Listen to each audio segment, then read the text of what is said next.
Venga, vamos con el problema 2, que dice que un corcho de forma cilíndrica de 10 centímetros de base, 10 centímetros cuadrados de base, y 3 centímetros de altura se encuentra sumergido. ¿Vale? Tenemos un corcho de este estilo, está sumergido en el agua.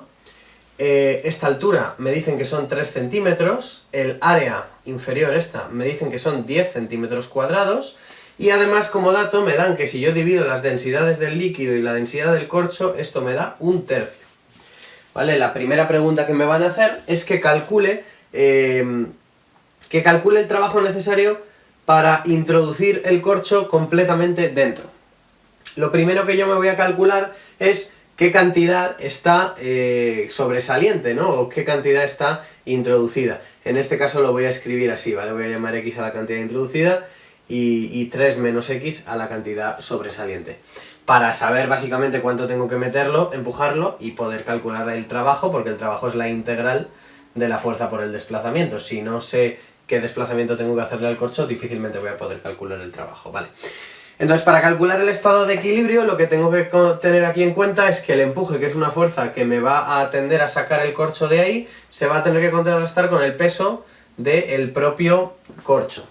El empuje, como bien sabréis, es igual a la masa, al peso de la masa de líquido desplazado. En este caso sería masa de líquido por G. Y en el caso del peso sería igual a la masa de corcho por G. Estas Gs se me van a ir. La masa de líquido desplazado va a ser la densidad del líquido por el volumen desplazado.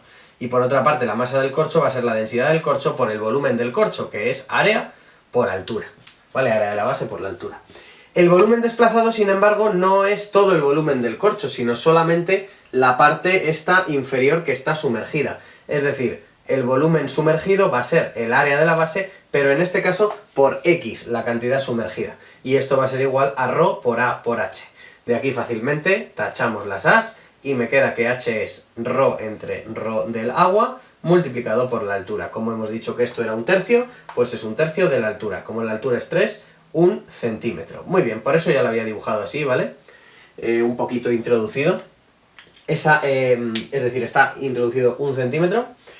Si sabemos mucho de esto, ya hemos hecho muchos problemas, pues cuando me dan esta relación yo ya puedo decir, ah, pues ya está, ¿no? Está introducido 1/3 de la altura.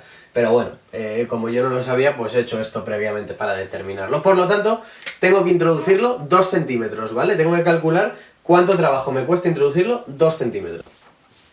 Venga, vamos a calcular entonces el trabajo. ¿Contra qué fuerza voy a estar haciendo este trabajo? Pues contra el empuje.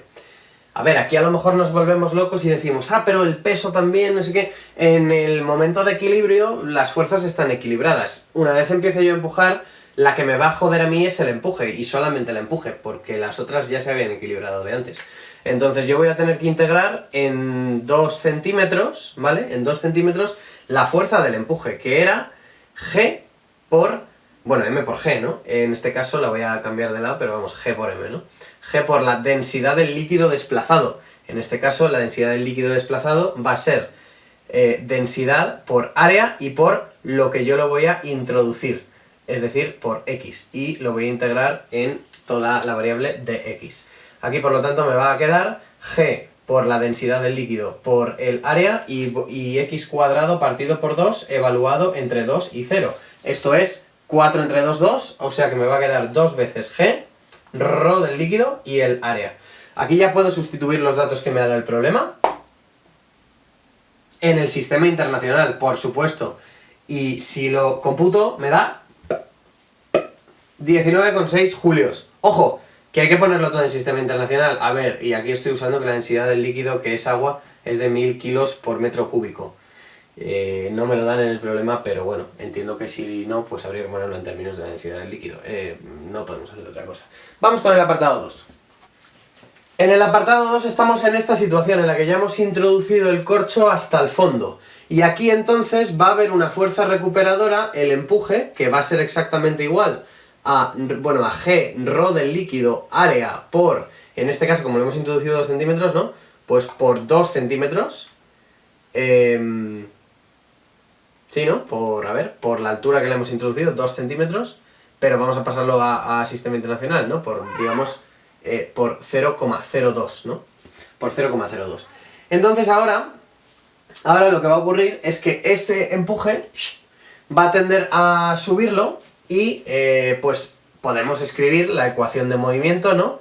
G rho L A por 0,02, es decir, la fuerza de empuje es igual a la masa por la aceleración, ¿no? La derivada segunda de la posición con respecto del tiempo. Esta fuerza, si está introducida inicialmente esto, pues inicialmente vale eso. Pero cuando suba un poquito, pues va a ser 0,019. Y cuando suba otro poquito, pues 0,018, ¿no? ¿Cómo vamos a escribir nosotros eso adecuadamente? Pues básicamente lo vamos a escribir como 0,2 menos la profundidad, menos la cantidad que salga, ¿no? Es decir, si esta cantidad es 2 y luego va a ir subiendo una cierta cantidad X. No, así no lo vamos a parametrizar porque si no esto es horroroso de operar. Venga, vamos con la parte 2. En la parte 2 tenemos aquí nuestro corchito y este corchito va a sufrir una fuerza de empuje, va a sufrir una fuerza de peso, bueno, el peso mucho más pequeño que el empuje aquí, por supuesto, ¿eh? ¿Vale? Por supuesto, aquí el corcho tiende a ir para arriba. Vale. Y esta suma de fuerzas que está sufriendo el corcho va a producir que suba hacia arriba, pero una vez suba un poco hacia arriba, el peso va a ser mayor que el empuje con esa inercia que va a traer y va a volver a caer. Es decir, aquí va a realizar un movimiento oscilatorio. ¿Y cómo sé yo que realiza un movimiento oscilatorio? Pues porque, bueno, no me acuerdo exactamente, me dicen que describa la ecuación del movimiento, ¿no? Entonces si a mí me piden la ecuación del movimiento, yo lo que tengo que hacer es suma de fuerzas, ¿no? Es igual a masa por aceleración. ¿Cómo sé yo que esto va a ser un movimiento oscilatorio? Pues si la suma de fuerzas me va a depender de X, es decir, si esta suma de fuerzas me depende de X, entonces voy a tener un movimiento oscilatorio, porque la aceleración es la segunda derivada de la posición, y la segunda derivada de la posición igual a la propia variable, eso es la ecuación de un seno o de un coseno, ¿vale? Que su segunda derivada es ello mismo, ¿vale? Ecuación diferencial sencilla, no entran de ecuaciones diferenciales más complicadas que esas, la verdad, en estos exámenes. Pero esta entra. Entonces vamos a plantear aquí la suma de fuerzas y vamos a ver que depende de X, ¿de acuerdo? Vamos a ver, sería empuje menos peso es igual a masa por aceleración. El empuje hemos dicho que era G, ¿no? Por rho del líquido, por el área, por... Y ojo, vamos a ver, ¿cómo ponemos esto? Pues voy a ponerlo así, así lo voy a poner, ¿vale? Lo voy a poner. El empuje es esto menos la profundidad que yo le haya metido, es decir, yo lo voy a parametrizar de este modo, ¿vale? Aquí está mi asunto inicialmente, esto es 1 y la cantidad que le voy a ir introduciendo la voy a llamar X, ¿vale? Lo voy a cambiar con respecto del apartado anterior. ¿Por qué? Porque fijaos qué cosa tan inteligente. Esto si no se os ocurre ya lo puede complicar bastante, pero tenemos que conseguir una forma de quitarnos y que solo dependa de X, para que sea una ecuación sencilla de integrar para nosotros, ¿eh? Así que bueno, aquí a ver si os gusta mi idea. El peso, ¿vale? Del corcho es G por rho por área y por la altura, ¿vale? Pero como calculamos en el apartado 1, cuando estaba introducido 1 centímetro, en este caso, ¿no? Eso era exactamente igual al peso del corcho, ¿no? Esa parte de ahí primera, esa parte era igual al peso del corcho. Es decir, que esto y esto son exactamente iguales. Si yo lo parametrizo de esta manera, se me va a ir estas dos cosas y solamente me va a quedar algo que depende de X. ¡Qué maravilla de parametrización aquí hemos conseguido!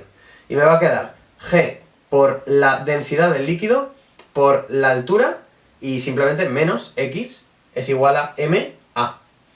Fijaos, qué maravilla, ¿eh? Porque ahora la aceleración es la segunda derivada de la posición con respecto del tiempo dos veces, y la masa me la voy a pasar al otro lado dividiendo. La masa la voy a escribir, del corcho, ¿no? La voy a escribir como densidad por volumen. Densidad del corcho por volumen del corcho. Es decir, densidad del corcho por área y por altura. Lo voy a poner ahí, dividiendo.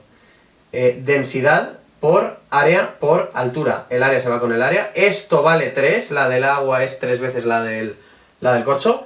Y simplemente esto sería la altura. Vamos a ver qué es lo que queda operando un poquillo. Venga, que ya lo tenemos. Hemos operado y me ha quedado esta ecuación de aquí. Cuando me queda, ya digo, cuando me queda una ecuación diferencial, segunda derivada que depende, que es igual a ella misma, eso es un seno o eso es un coseno. Y la única cosa que hay que conocer, que hay que saberse de aquí, es que esto de aquí es omega cuadrado, ¿vale? Que esto de aquí es omega cuadrado. Por lo tanto, me queda que la ecuación de movimiento va a ser la amplitud por el seno de omega, no de omega cuadrado, ¿no? O sea, de la raíz de 3g partido por h, multiplicado por el tiempo. Y ya está. Bueno, más fase inicial, ¿no? Más fase inicial. Y ahora solo nos queda determinar amplitud y fase inicial para ver la ecuación de este movimiento. Podemos calcular esto, ¿vale? Pero como no tengo calculadora a mano aquí, eso te lo voy a dejar para ti. 9,8